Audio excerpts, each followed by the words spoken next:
అనంత కరుణామయుడు అపార కృపాశీలుడైన అల్లాహ్ పేరుతో ప్రారంభిస్తున్నాను. సూరే అర్రహమాన్ 14వ వివరణ 1వ రుక్కు. 7 సుమ్మా జఅలా నస్లహు మిన్ సున్లతి మిన్ మాయిన్ మహీనిన్. ఆ తర్వాత దాని సంతతిని ఒక అల్పమైన ద్రవ పదార్థం వంటి సారం ద్వారా కొనసాగించడం జరిగింది. దానికి ఇతర చోట్ల నుత్ఫె ఇంద్రియ బిందువు అన్న పదం ప్రయోగించబడింది.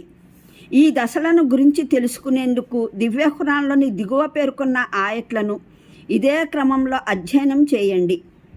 3 ఆలిమ్రాన్ 59వ ఆయత్, 32 అస్సజ్దా 7వ ఆయత్, అస్సాఫాత్ 11వ ఆయత్.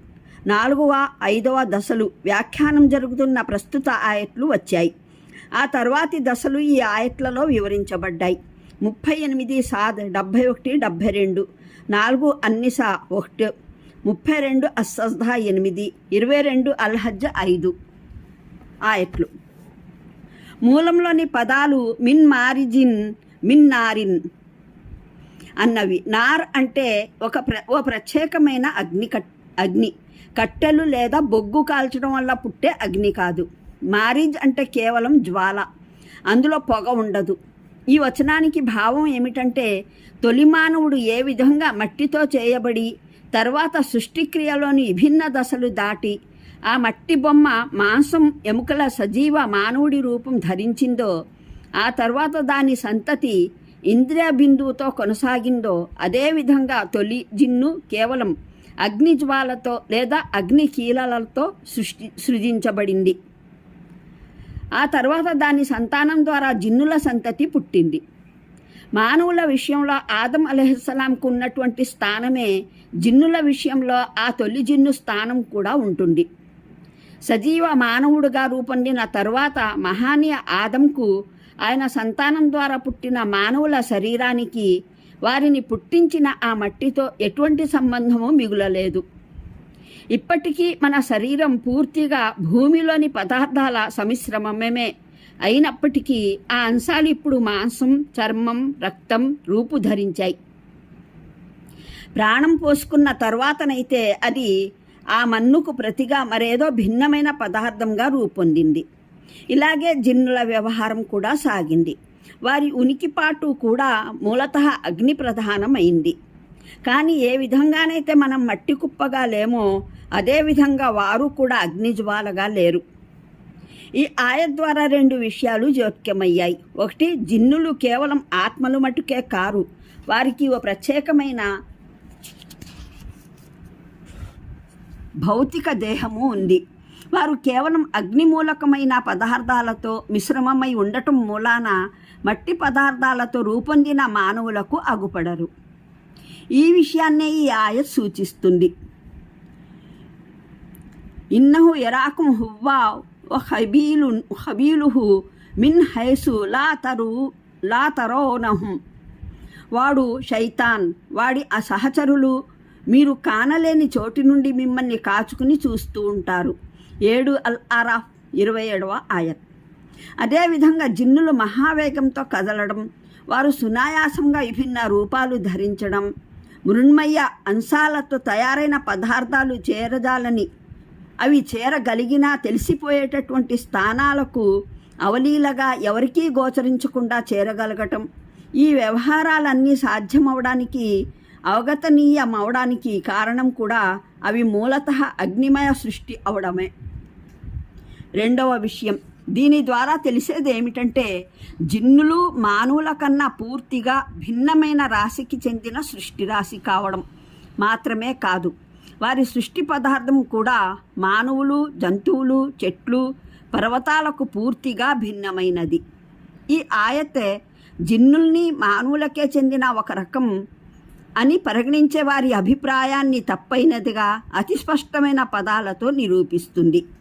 వారి వాదన ప్రకారం మట్టితో మానవుణ్ణి, అగ్నితో జిన్నుల్ని సృష్టించడం అంటే భావం వాస్తవానికి 2 విధాల జనుల నైజ స్థితిలో గల భేదాన్ని ఎత్తి చూపడం. ఒక విధమైన జనులు వినమ్ర నైజం గలవారై ఉంటారు. వారే వాస్తవ భావంలో మానవులు. రెండవ రకానికి చెందిన మానవులు అగ్నికీలలై జ్వాలానైజం గలవారై ఉంటారు. వీరిని మనిషి అనడం కన్నా శైతాన్ అనడం చాలా సరైనది. కానీ ఇది ఖురాన్ వ్యాఖ్యానం కాదు. ఖురాన్ విశబ్దీకరణ పైన పాదసూచి నెంబర్ 14లో మేము సవివరంగా చెప్పాము.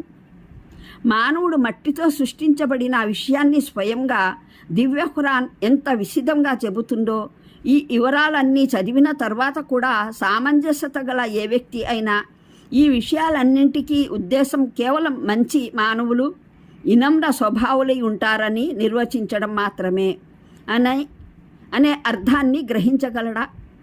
అలాంటప్పుడు ఈ విషయం బుద్ధి కుశలత గల ఏ మనిషి మనసుకైనా ఎక్కగలదా? మానవుని సృష్టి మ్రగ్గిన మట్టితో తయారైన ఎండు బంకతో చేయడం, జిన్నుల సృష్టి స్వచ్ఛమైన అగ్నితో చేయడం అంటే భావం ఒకే రాశికి చెందిన మానవుల రెండు భిన్న స్వభావాల వ్యక్తుల లేదా వర్గాలలో గల విభిన్న నైతిక ప్రత్యేకతల విభేదం అని ఎవరైనా అర్థం చేసుకోగలరా?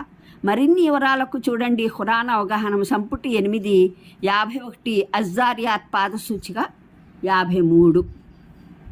ఇక్కడ సందర్భాన్ని అనుసరించి ఆలా అన్న పదానికి అర్థం సృష్టి అద్భుతాలు అన్నది. బహుదా సముచితమైనది. అయితే ఇందులో వరప్రసాద భావం కూడా ఇమిడి ఉంది. మన్నుతో మానవుడి వంటి అగ్నిజ్వాలతో జిన్ను వంటి వింతైన సృష్టి రాశుల్ని ఉనికిలోకి తేవడం ఏ విధంగా దేవుని సృష్టి శక్తిలోని ఓ వింతైన మహిమో అదేవిధంగా ఈ ఉభయ సృష్టి రాశులకు ఈ విషయం ఒక మహత్తరమైన వరప్రసాదం కూడా. అల్లాహ్ వారికి ఉనికి కలిగించడమే కాదు, ప్రతి దాని నిర్మాణం, ప్రతి దానిలో పొందుపరిచిన శక్తులు, సామర్థ్యాల వల్ల వారు ప్రపంచంలో గొప్ప గొప్ప ఘనకార్యాలు చేయగలిగే సమర్థులైపోయారు. జిన్నులను గురించి సమాచారం మన వద్ద అధికంగా లేకపోయినప్పటికీ మానవుడు మన ముందరే ఉన్నాడు. ఇతనికి మానవ మస్తిష్కంతో పాటు చేప, పక్షి లేదా కోతి వంటి శరీరం ఇచ్చి ఉన్నట్లయితే ఆ శరీరంతో అతను ఈ మస్తిష్కంలోని సామర్థ్యాల ద్వారా ప్రయోజనం పొందగలిగేవాడా? మరలాంటప్పుడు ఇది ఆయన మహత్తర వరప్రసాదం కాదా? ఆయన ఏ శక్తులనైతే మానవ మస్తిష్కానికి అనుగ్రహించాడో వాటి ద్వారా పని చేయించుకోగలగటానికి అత్యంత సముచితమైన శరీరము ప్రసాదించాడు. ఈ కాళ్ళు, చేతులు, ఈ కళ్ళు, చెవులు, ఈ నోరు, ముక్కు, ఈ నిటారు శరీరం ఒక ప్రక్కన, మరో ప్రక్కన ఈ బుద్ధి, ఈ వివేకాలు, ఆలోచన, ఊహలు, కల్పనలు, సృజనశక్తి, వాదనాశక్తి, నిర్మాణత, కళాత్మక రచనాశక్తులు ఈ రెంటిని ఒకదానికి ఎదురుగా మరొకటి పెట్టి చూడండి, మీరే తెలుసుకుంటారు. నిర్మాణకర్త వీటి మధ్యన ఉత్కృష్ట స్థాయిలో ఔచిత్యం పాటించాడు.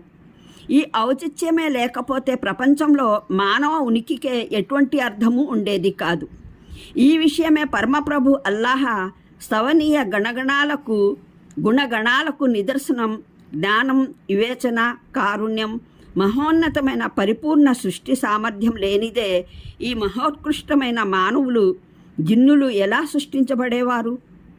యాదృచ్ఛికమైన ఘటనలు స్వయానే సక్రియమయ్యే గుడ్డి, చెవిటి ప్రకృతి ధర్మాలు సృష్టి కళలోని ఈ మహత్యాలు ఎలా చూపగలిగేవి?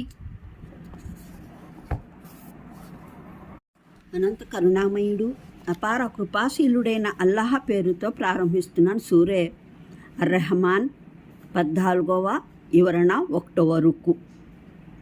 7 సుమ్మా జఅలా నస్లహు మిన్ సున్లతి మిన్ మాయిన్ మహీనిన్. ఆ తర్వాత దాని సంతతిని ఒక అల్పమైన ద్రవ పదార్థం వంటి సారం ద్వారా కొనసాగించడం జరిగింది. దానికి ఇతర చోట్ల నుత్ఫె, ఇంద్రియ బిందువు అన్న పదం ప్రయోగించబడింది. ఈ దశలను గురించి తెలుసుకునేందుకు దివ్య ఖురాన్లోని దిగువ పేర్కొన్న ఆయట్లను ఇదే క్రమంలో అధ్యయనం చేయండి. 3 ఆలిమ్రాన్ 59వ ఆయత్, 32 అస్సజ్దహ 7వ ఆయత్, అస్సాఫాత్ 11వ ఆయత్, 4వ 5వ దశలు వ్యాఖ్యానం జరుగుతున్న ప్రస్తుత ఆయట్లు వచ్చాయి. ఆ తర్వాతి